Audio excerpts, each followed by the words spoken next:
Ya oke. Perkenalkan nama gue John. Ini merupakan pengalaman gue pribadi. Ini perjalanan dari masalah kampus, judulnya Jalan Tak Berujung. Kenapa Jalan Tak Berujung? Kita kan dulu dari kampus kita di Matraman ya kan, rencana mau reunian ke Tasik. Ternyata kita ke sana udah semangat nih, menggebu-gebu tinggi. Ternyata gue nggak nyampe-nyampe. Padahal ke Kalimantan itu 2 jam, padahal ke Tasik itu sampai hampir 10 jam.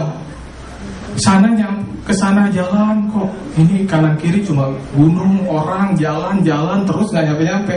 Nah terus ada penonton kita kebetulan katanya orang Pangandaran, namanya Vita. Terus dia bilang kok tenang aja bang, 100 meter lagi kita nyampe. Tapi gimana nih Vita, kok nggak nyampe? Udah bang, lu tenang aja, dengan jilbabnya yang polos, dengan mukanya yang biru, dia bilang udah santai aja, kita nyampe bakalan.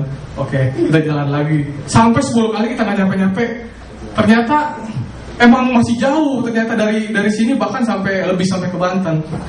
Udah begitu kita nyampe.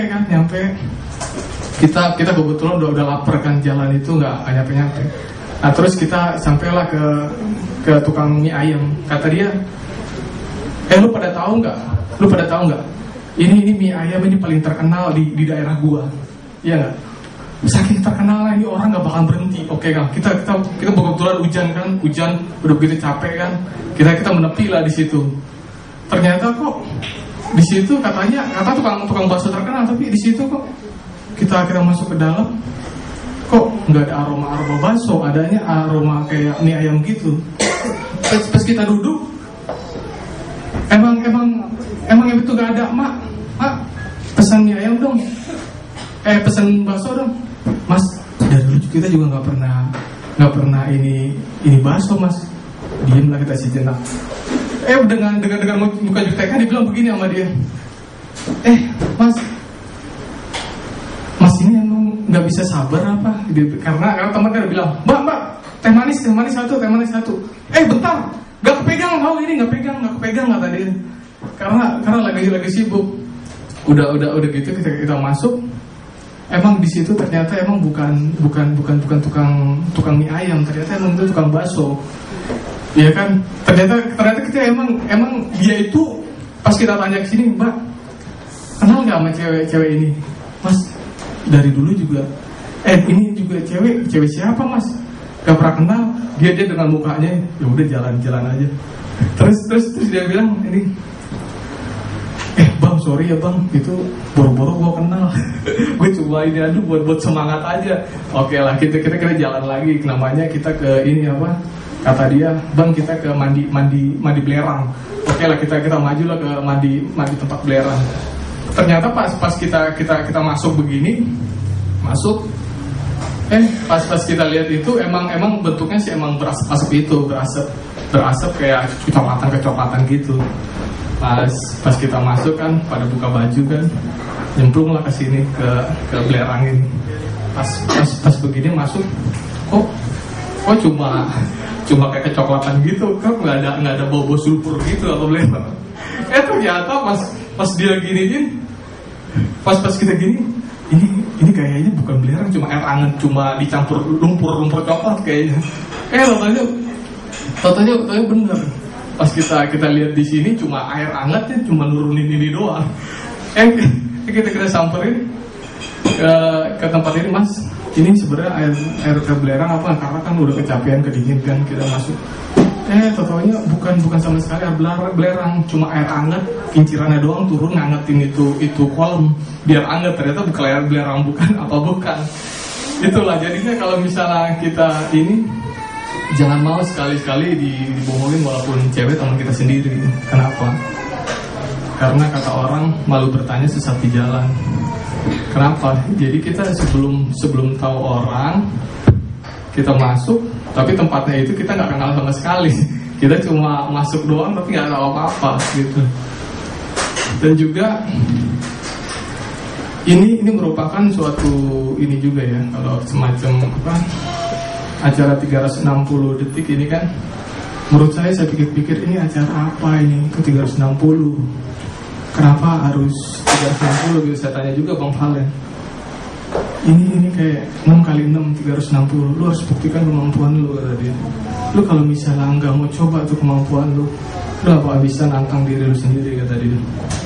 Oke lah, jadinya gue harus coba nih bang. Walaupun gue juga gak deg-degan nih sebenarnya, takut juga. Tapi berhubung dengan kita, yang penting kita ngomong di sini aja. Dan terima kasih juga untuk Bang Valen, Bang Mika, thank you atas pembicaraannya. Dan ini juga kiranya bisa bermanfaat untuk komunitas kita semuanya. Dan emang dari banyak latihan-latihan kita ngomong bisa jadi solid kita sama-sama, dan kita juga bisa sama-sama share. Tapi ini kalau menurut saya juga termasuk ini juga ya, apa, macu jantung juga ya. Karena ini di hawa di sini kayak agak panas-panas begini gimana gitu. Ya udah kan. Iya, naik ke atas ini. Oke lah, demikian, thank you, selamat malam. Wih, pas banget ya. Oke. Bapak John tetap di panggung. Karena iya tetap di panggung, di tengah.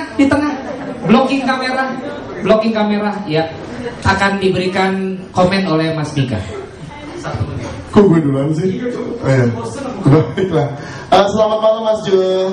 Malam Mas Mika. Selamat malam semuanya. Terima kasih sudah hadir.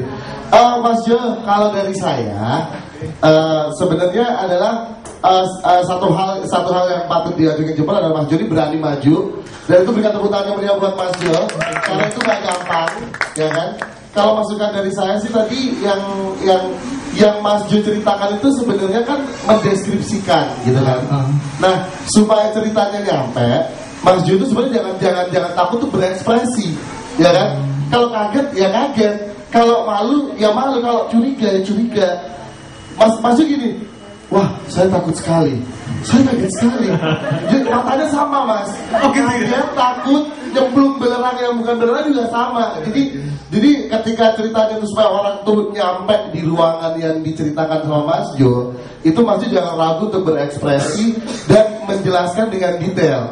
Kayak misalnya tadi ada yang terbalik menurut saya. Tadi Mas Jo bilang ada suatu pelayan di sebuah kedai, dia bilang sabar dong. Padahal Mas Jo belum cerita kalau ada orang yang nanya, Mbak ini mana pesenannya, ya kan? Dan itu kebalik kan tadi ya. Baru Mas Jo ceritain bahwa ada orang yang nanya, ya kan? Nah itu bikin orang mungkin nggak nyampe gitu. Jadi menurut saya sih ekspresinya dan menyampaikan ide-idenya itu runut seperti itu. Iya, menurut saya sih gitu ya Mas Jo ya. Thank you. Silakan Mas Valen. Tuh kan, suaranya radio banget ya. Ya, bilang begitu ya 10 detik gitu. Sudah dirangkum semua sama Mas Mika. Artinya bahwa public speaking is not just what you say, but it is how you say. John, lu udah lancar bicara, lu udah pede bicara, tapi cara bagaimana lu berekspresi untuk bisa mengungkapkan apa yang dari kata-kata lu, itu yang dimaksud oleh kita berdua. Artinya kaget, lu harus ekspresikan kaget. Kalau lu bilang takut, ya lu takut, karena itu mendramatisir, itu teknik storytelling. Nanti kita banyak bicara di sana. Kemudian dari kata-kata, kebetulan itu hanya kata sampah menurut gua. Dan orang jadinya kebiasaan. Kebetulan saya nikah sama dia 15 tahun. Ih gila lu, kebetulan lama banget. Nikah 15 tahun. Kebetulan saya kerja di situ 30 tahun, kan itu bukan kebetulan.